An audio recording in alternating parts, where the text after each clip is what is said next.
Très heureux de vous retrouver pour une nouvelle semaine de débat dans Regard Croisé. Bonsoir à toutes et à tous et merci de nous rester fidèles. Encore 4 sujets à aborder aujourd'hui, comme d'habitude.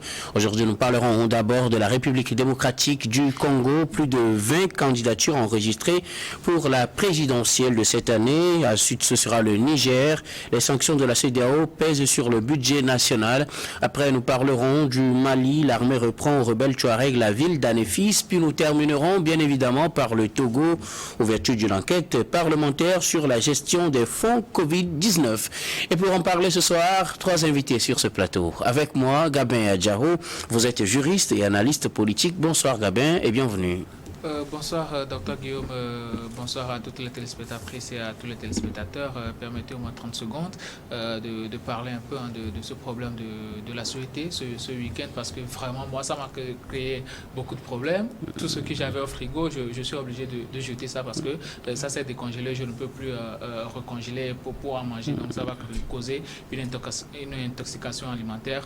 Il va falloir que prochainement, qu'on arrive à penser et à un plan B, à un plan C, jusqu'à un plan Z pour que on n'ait pas ce genre pour éviter les désagréments qui nous ont obligés à pouvoir adhérer à cette histoire de cash power. Il va falloir qu'on nous permette de pouvoir avoir accès au moment voulu. Merci beaucoup Gabin, peut-être nous y reviendrons à la fin de cette émission. Notre deuxième invité aujourd'hui, commis Valentin Mayaba.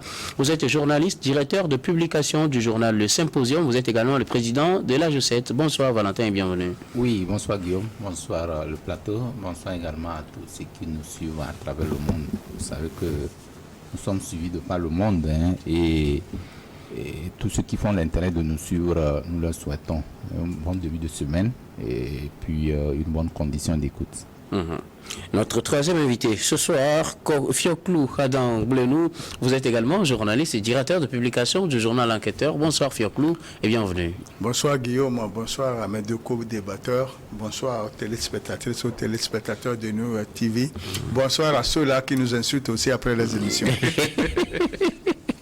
Nos très chers téléspectateurs et internautes qui réagissent à nos émissions, vous pouvez bien continuer à laisser vos commentaires, c'est sur notre chaîne YouTube New World TV, mais surtout dans le respect des opinions des uns et des autres. Nous sommes dans un débat contradictoire et chacun est libre de défendre son opinion. Avec vous donc, nous allons attaquer notre premier sujet, direction la République démocratique du Congo. La Commission électorale nationale indépendante CENI de la RDC a officiellement clôturé les candidatures pour la présidentielle ce dimanche.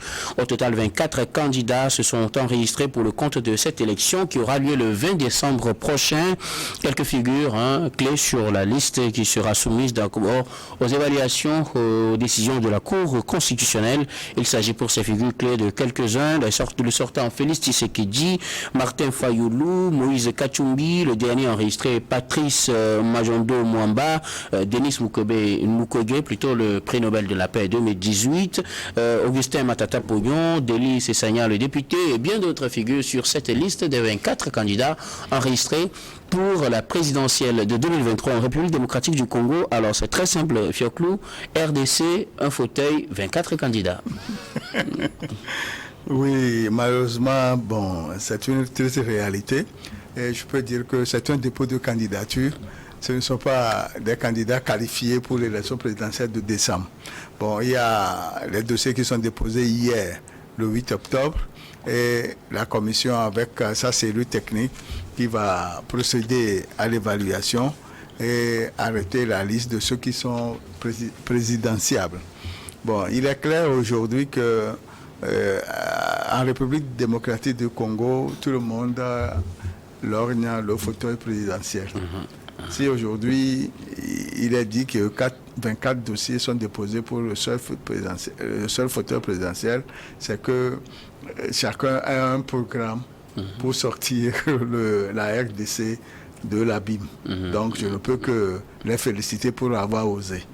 Alors, parmi, comme je le disais, le président Félix Tshisekedi qu'on voyait tout à l'heure à l'écran, c'est le même principe, Gabin, un fauteuil, 24 candidats pour un pays, la RDC.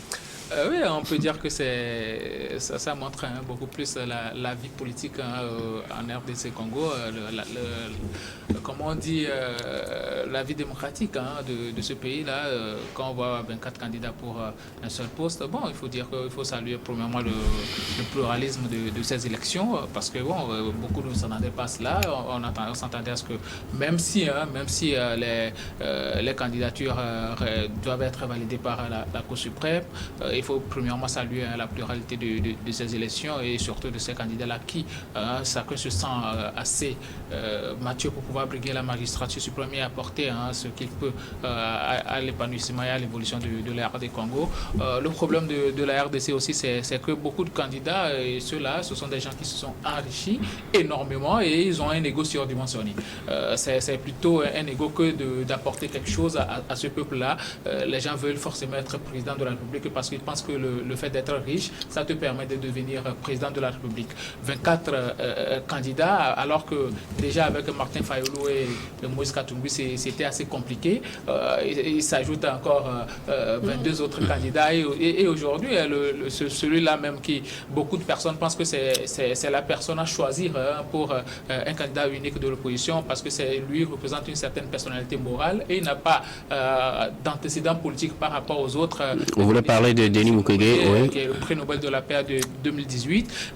C'est un monsieur, un gynécologue qui a une certaine moralité. Le réparateur des femmes. Voilà, qui est nouveau dans la politique. Donc beaucoup de personnes pensent que bon, il faut choisir ce monsieur-là pour aller aux élections au lieu d'aller en rang dispersé, ce qui va véritablement permettre à Félix Tshisekedi de pouvoir empiler parce que Félix Tshisekedi, beaucoup de personnes croient encore à lui parce que bon, il a eu un mandat assez difficile depuis son élection. C'est vrai que la RDC a toujours connu une situation politique assez tumultueuse, mais quand même, Félix Tshisekedi, même si sa gestion a été à demi-teinte, on peut dire qu'il a fait du mieux qu'il pouvait avec les crises externes et avec les rebelles du M23 et autres. Il a su quand même apporter une certaine dynamique au pays et bon, peut-être que ce mandat va lui permettre de continuer et de pouvoir asseoir un État véritable. C'est tout le mal qu'on peut lui souhaiter, mais c'est 23 autres candidats qui vont accompagner Félix Tshisekedi si la Cour constitutionnelle valide leur candidature. Je pense qu'ils doivent se concerter pour pouvoir dégager un seul candidat afin d'affronter Félix Tshisekedi. Sinon, leurs voix seront émiettées et avec qu'une élection à un tour, je pense que Félix Tshisekedi va s'en sortir, même si c'est avec 22%, 3%, il va pouvoir s'en sortir et briguer la magistrature suprême une seconde fois. Alors, Valentin Mayaba, nous sommes en République démocratique du Congo. 24 candidats sont finalement enregistrés pour la présidentielle du 20 décembre prochain. Oui, c'est ce que nous avons appris.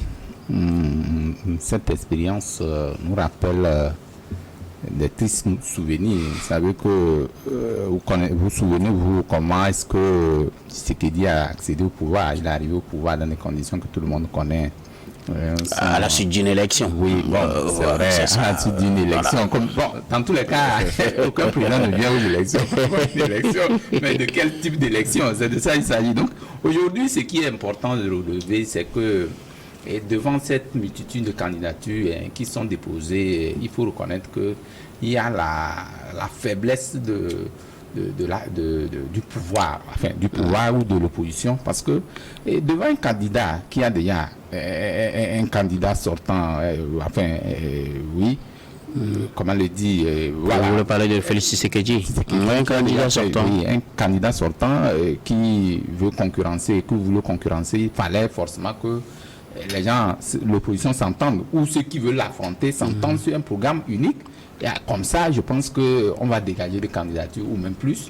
Mais enrichir jusqu'à 24 candidatures, je pense que ce serait aussi donner la tâche facile à Tshisekedi de pouvoir empiler encore une fois, de remporter ces élections, parce que les États, c'est vrai, nous savons comment est-ce que la gestion calamiteuse de Tshisekedi a connu beaucoup de situations que les gens, l'instabilité politique avec les M23, avec le problème de Rwanda qui, ma foi, des discussions n'aboutissent pas. Et ça donne libre cours maintenant au M23 de progresser, de donner leur avancée ou d'avancer progressivement vers le centre du pays. Je pense qu'aujourd'hui, il est important de recalculer, de jeter encore les cartes pour voir quel type d'élection pour gagner avec Tshisekedi. Donc l'opposition n'a pas su quand même mettre ce tandem-là et pour que les choses puissent aller de façon beaucoup plus simple. Mais nous attendons de voir 24 candidatures. Si toutes ces candidatures sont validées,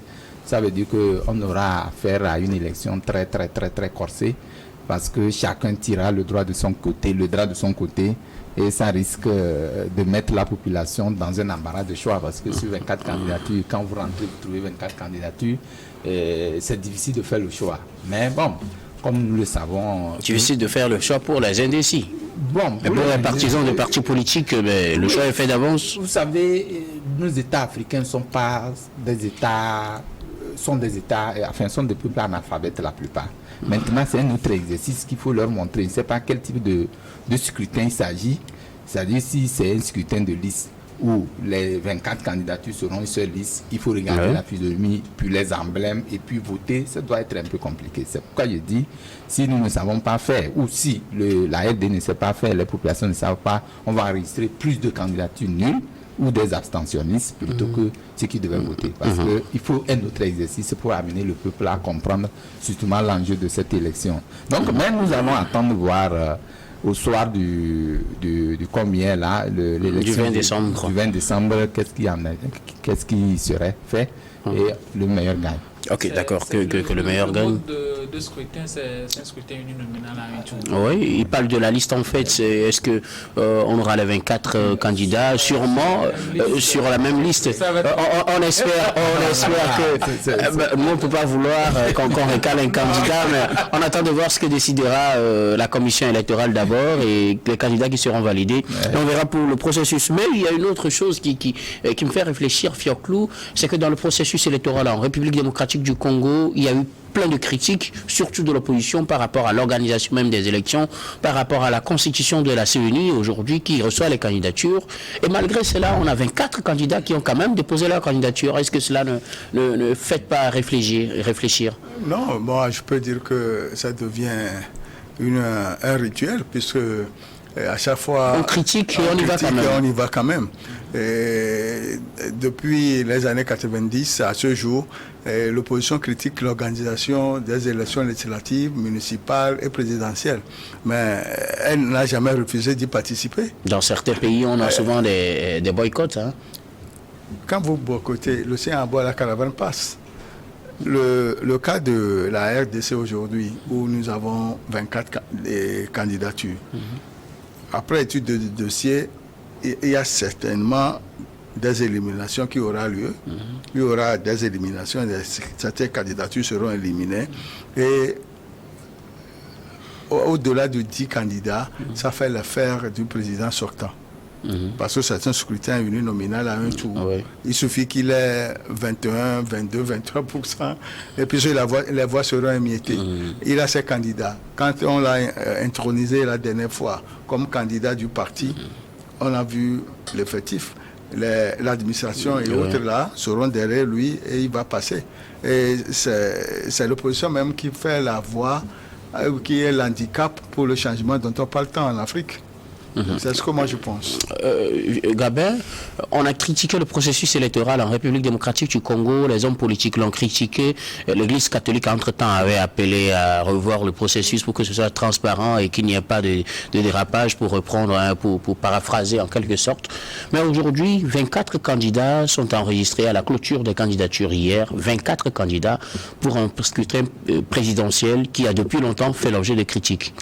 Oui, c'est le moins qu'on puisse dire. C'est une situation assez difficile parce que on peut dire la RDC traverse une crise assez profonde depuis belle lurette. Ça ne date pas de 5 ans, de 7 ans ou bien de 10 ans. Ça a toujours été une situation assez conflictuelle au niveau de la RDC. Aujourd'hui, moi, ce qui me choque un peu plus, c'est au niveau des opposants qui veulent véritablement remplacer Félix Tshisekedi, mais qui n'arrivent pas à s'entendre entre eux. C'est assez compliqué de pouvoir concevoir que des gens qui veulent remplacer remplacer un régime existant qui ne leur sert à rien, ne s'entendent pas sur une stratégie commune et pour dégager un candidat commun pour aller à ces élections-là. Peut-être on peut comprendre que bon, c'est une stratégie qu'ils utilisent, ils peuvent aller déposer leur candidature, mais après revenir et puis désigner un candidat unique.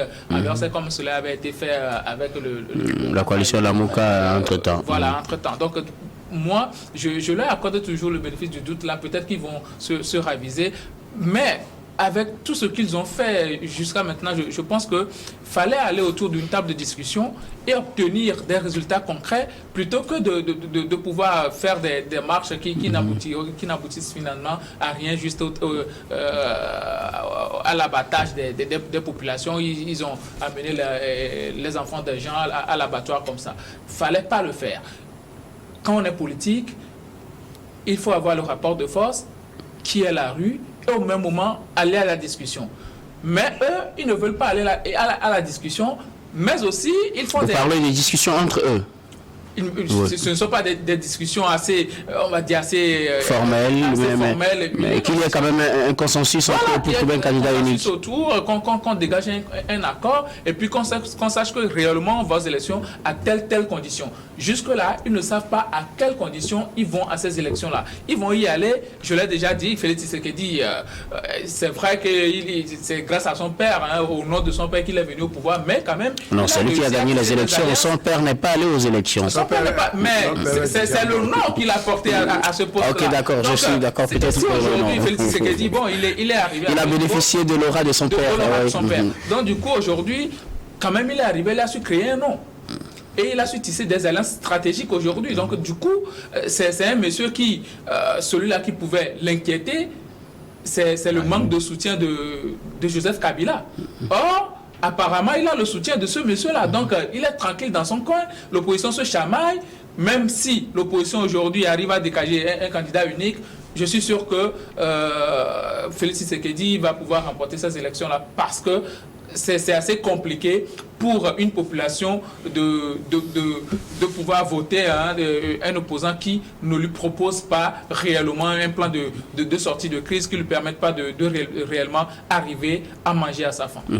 Mayaba, on a critiqué le processus, mais on y va quand même. 24 candidats. Non, c'est le moins normal, hein, c'est le moins normal parce que ça permet d'arriver à ce que nous appelons la minorité de blocage. C'est-à-dire qu'à un moment donné, il faut qu'on sente, parce que le boycott, on l'a toujours dit, ce n'est pas un bon système pour adopter dans un État. On peut critiquer, mais aussi en même temps participer parce que ça permet au pouvoir ou à ceux qui ont mis en place cette structure-là de prendre soin de peut-être bien regarder ce qui est fait pour que au sein de ces organisations-là, de cette organisation-là, qu'on puisse avoir des franges pour gérer quand même les petits soucis, les contentieux qu'on arrive à régulièrement constater. Mais bon, comme nous le disons, ils critiquent, ils vont, mais malheureusement, le système dans lequel ils vont ne les arrange pas, surtout que ce n'est pas un scrutin uninominal à deux tours, que c'est un scrutin uninominal à un seul tour, c'est difficile d'avoir des candidatures émiettées.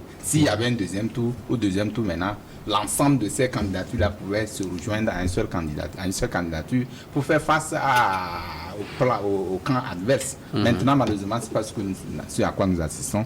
On attend de voir ce que ça va donner et on verra bien. Merci beaucoup à vous. On attend de voir ce que cela donnera. Ce sera au soir du 20 décembre 2023 et peut-être bien avant cela, on saura quels sont les candidats qui sont officiellement retenus pour cette présidentielle. Nous allons marquer la première pause puis on retrouve après juste pour la suite de cette émission.